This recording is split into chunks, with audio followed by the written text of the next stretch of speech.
ये एक हैरानकुन और परेशानकुन खबर भी हो सकती है। ब्लूमबर्ग ये खबर दे रहा है कि इंडिया की स्टॉक मार्केट अब दुनिया की 4th लार्जेस्ट स्टॉक मार्केट बन गई है और हांगकांग को बीट कर दिया है। हांगकांग की स्टॉक मार्केट को बीट कर दिया है इंडियन स्टॉक मार्केट। यहाँ पे मंदिर में प्राण प्रतिष्ठा हुआ रामलला का, उस दिन भारत जो है वो चौथे नंबर पे चला गया। पूरे वर्ल्ड में भारत का शेयर मार्केट कैप जो है वो 4.33 ट्रिलियन डॉलर हो गया है। And India overtakes Hong Kong as world's 4th largest stock market.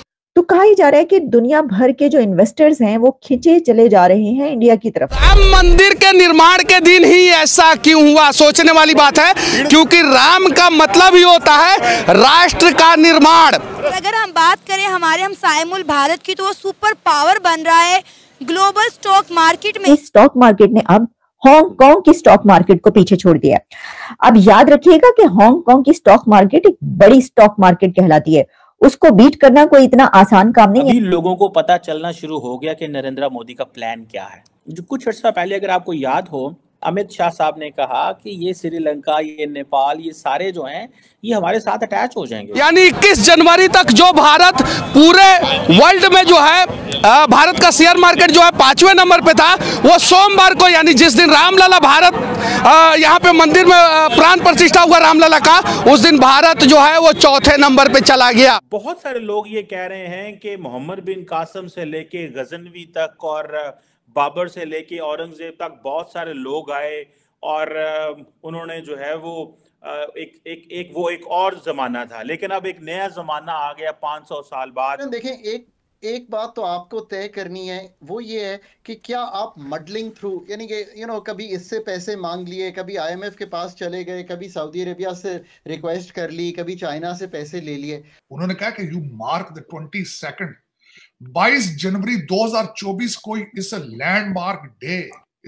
Bharat दुनिया का चौथा सबसे बड़ा स्टॉक मार्केट बन गया। स्टॉक मार्केट में हांगकांग को पीछे छोड़ दिया। भारत का शेयर मार्केट का वैल्यू 4.33 ट्रिलियन डॉलर, हांगकांग का शेयर मार्केट का वैल्यू 4.29 ट्रिलियन डॉलर। तो दोस्तों अमेरिका, चीन, जापान का बाद भारत चौथा नंबर में स्टॉक मार्केट में आ गया। तो दोस्तों ये देख के पूरा पाकिस्तान का नींद उड़ गया। खबर ये आ रही है कि इंडिया ने हांगकांग को ओवरटेक किया है, हांगकांग को पीछे छोड़ दिया है इंडिया ने। और ब्लूमबर्ग ये खबर दे रहा है कि इंडिया की स्टॉक मार्केट अब दुनिया की 4th लार्जेस्ट स्टॉक मार्केट बन गई है और हांगकांग को बीट कर दिया है। हांगकांग की स्टॉक मार्केट को बीट कर दिया है इंडियन स्टॉक मार्केट ने।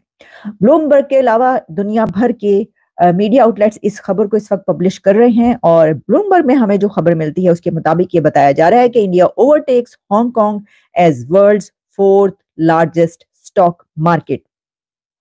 इसकी क्या अहमियत है और ये कैसे हुआ, यहाँ तक इंडिया कैसे पहुंचा, इस पे तो हम बहुत सारे प्रोग्राम्स करते रहते हैं कि देखिए तरक्की कहाँ पर पहुंच रही है। लेकिन ना हम जो बात करते हैं कि इंडिया 3rd लार्जेस्ट इकोनॉमी बनने की तरफ गामजन है, तो वो जो स्टेप्स हैं उनमें ये एक बड़ा स्टेप है कि इंडिया की स्टॉक मार्केट ने अब हांगकांग की स्टॉक मार्केट को पीछे छोड़ दिया।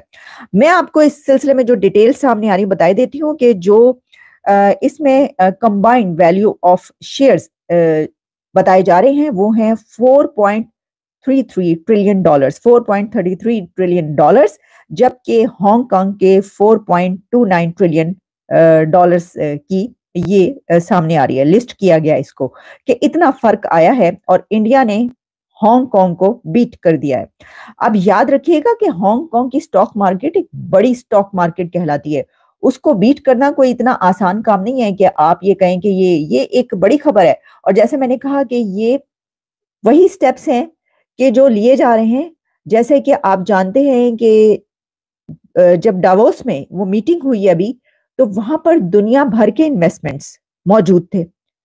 तो कहा ही जा रहा है कि दुनिया भर के जो इन्वेस्टर्स हैं वो खिंचे चले जा रहे हैं इंडिया की तरफ और वो वहां पर इन्वेस्टमेंट करना चाहते हैं और उनको पता है कि ये अब सबसे ज्यादा तेज रफ्तारी से जो इकोनॉमी, जो कि आदादो शुमार है, जो कि दुनिया के फैक्ट्स एंड फिगर्स हमें बताए जाते हैं और जो दुनिया की कंपनीज और बड़े इदारे, फाइनेंशियल इंस्टीट्यूशंस जब उसकी रेटिंग करते हैं तो पता ही चलता है कि सिर्फ दुनिया भर में ऐसे एक क्राइसिस के मौके पर, कि जब कोविड भी था उसके बाद भी बहुत कुछ होता रहा, जंगें चल रही हैं, 2 बड़ी जंगें इस वक्त दुनिया में चल रही हैं, लेकिन फिर भी जिस कंट्री की इकोनॉमी नीचे नहीं जा रही, ऊपर की तरफ जा रही है, वो है से लेके गजनवी तक और बाबर से लेके औरंगजेब तक बहुत सारे लोग आए और उन्होंने जो है वो एक और जमाना था, लेकिन अब एक नया जमाना आ गया 500 साल बाद।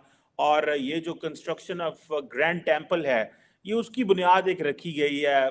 तार साहब, कहा यह जा रहा है कि ये जो अयोध्या है that is going to be Vatican of Hindus, और भले श्रीलंका हो, भले जो नेपाल हो, मॉरिशस हो, बहुत सारे ममालिक के जो लोग हैं अब वो यहाँ पे आया करेंगे। एक पाकिस्तान का भी इसमें मौकफ है, जारी बात है, लेकिन तार साहब इसको आप कैसे देखते हैं कि सारे का सारा भारत जो है वो नरेंद्र मोदी के साथ खड़ा हो गया है, पहले डेवलपमेंट इकोनॉमी की और अब मजहब को वो जो है वो लेके आए हैं, जिसको बहुत सारे लोग एक्सेप्ट कर रहे हैं। आपका इस पे क्या कमेंट्स हैं? How do you see this sir? इसको जरा हिस्टोरिकल लेंस से भी अगर मैं थोड़ा मैं आज अयोध्या मंदिर जो है उसको डिफरेंट लेंस के साथ आज बात करना चाहूंगा। वो लेंस क्या है जिनसे मैं बात करना चाहूंगा अपने देखने वालों के लिए? मैं as a resident of subcontinent, दूसरा as a Pakistani, as a Muslim, और फिर उसके बाद as a student of law, मैं सारे लेंस के साथ इसको डिस्कस करना चाहूंगा। और इस मैग्निफिसेंट इवेंट, इसमें कोई शक नहीं है। $140 मिलियन खर्चा आ रहा है उस पर। और उस बल्कि इस पे बात करने से पहले मैं मोदी साहब ने जो वहां पे इस सेरेमनी का ओपनिंग जो चीजें थी उस पर उनकी स्पीच बड़ी सुनने वाली थी। उन्होंने कहा this is not an opening of a mandir, this is the beginning of a new era. उन्होंने कहा कि यू मार्क द 22 जनवरी 2024 को इस लैंडमार्क डे, इस न्यू बिगिनिंग। और वाकई ही इस न्यू बिगिनिंग, जिस तरीके से आपने जिस तरह खुद फरमाया है कि ये वेटिकन होगा हिंदुइज्म का। अब मैं सब कॉन्टिनेंट का एज ए सिटीजन होने के हवाले से मैं उस एंगल से पहले लेंस से बात करना चाहूंगा। देखिए, बाबरी मस्जिद बनी, उसके नाम से जाहिर है कि बाबर ने मस्जिद बनाई, 1524 में बनाई उसने। राम की जन्मभूमि 9000 साल पुरानी। आगे चलते हैं कि अयोध्या के अंदर वहां पे एक बड़ा, सबसे बड़ा मंदिर बन रहा है, इसमें कोई शक नहीं है। $140 मिलियन उसमें लग रहे हैं। 7000 लोगों को वहां पे बुलाया गया है। 3 लाख से 5 लाख लोग उस सेरेमनी के अंदर हैं मौजूद, और वहां पे 1 लाख यात्री पर महीने के वहां पे आया करेंगे। वहां पे इंटरनेशनल एयरपोर्ट बन रहा है। आज के मैं आज सुबह आपके सेगमेंट से पहले ये सुन रहा था कि वहां पे 1 लाख रुपया पर नाइट होटल चार्ज कर रहे हैं। तो दोस्तों, आप लोगों ने देखा श्री राम जी का प्राण प्रतिष्ठा का बाद ही भारत 4था नंबर में आ गया, और ये देख के पूरा पाकिस्तान, पूरा दुनिया हैरान हो गया। तो दोस्तों, आप लोग का क्या राय जरूर कमेंट करके बताइएगा। वीडियो अच्छा लगा लाइक कमेंट शेयर सब्सक्राइब कर दीजिए। मिलते हैं नेक्स्ट कोई